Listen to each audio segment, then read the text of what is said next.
Madam Deputy Speaker, can I join others in congratulating the honourable gentleman, the member for Briggan-Goole, on securing this important debate. And as he reminded us, the theme this year for Holocaust Memorial Day is the power of words. And like him, I want to speak about the most powerful words, I think, in the context of this issue, the testimony of the survivors of the Holocaust.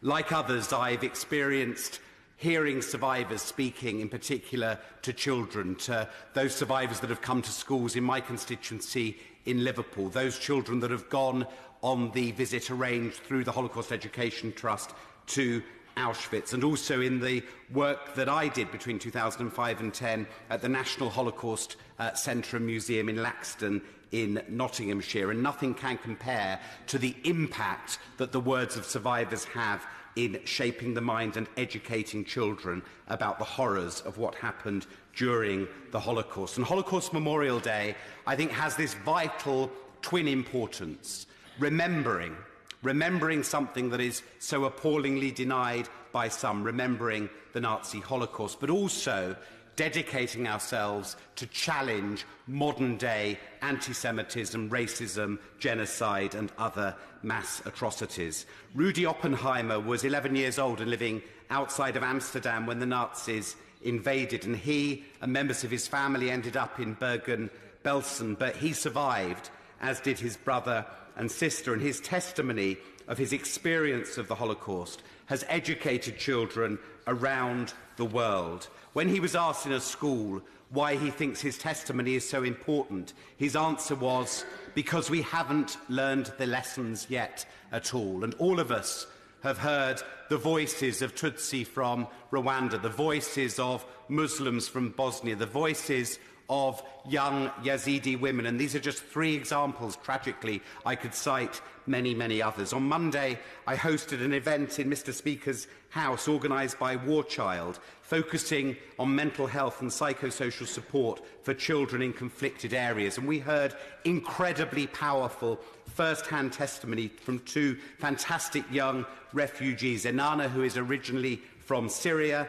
and Oscar, who is originally from the Democratic Republic of Congo, and hearing their testimony about what their countries have been to and what they personally have been through as refugees from conflict situations was very, very powerful, and reminds us why this Memorial Day has such huge contemporary relevance. In Liverpool, Holocaust Memorial Day is marked, of course, annually. Tonight, the University of Liverpool Jewish Society is hosting an event with Holocaust survivor Joanna Milan. Next week, the Lord Mayor of Liverpool will open the Father's House Holocaust exhibition in Liverpool Town Hall. And on Memorial Day itself, the Mayor of Liverpool will join faith leaders in a special service at the Town Hall to pay tribute to all of those who lost their lives in the genocide, in the Holocaust and in genocides around the world.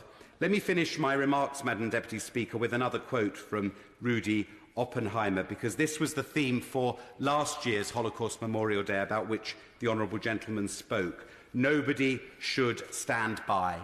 Nobody should stand by when we see anti-Semitism. Nobody should stand by when we see any form of persecution or bullying. As my honourable friend rightly reminded us, we should not be standing by when we see the appalling persecution of the Rohingya Muslims from Myanmar, Burma. We should not stand by when we see the appalling humanitarian crisis in Yemen. And we shouldn't stand by when we see the use of rape as a weapon of war, as it is in so many situations, including the Rohingya, but also in South Sudan, the Democratic Republic of Congo, and elsewhere. Let us, on a cross-party basis, use the opportunity of this debate today and the opportunity of Holocaust Memorial Day next week to say once again that we will not stand by, that we will listen to the voices of the survivors, be they from the Holocaust, be they from Syria, be they Yazidi women, be they from the situations in Myanmar and in Yemen, and we will work together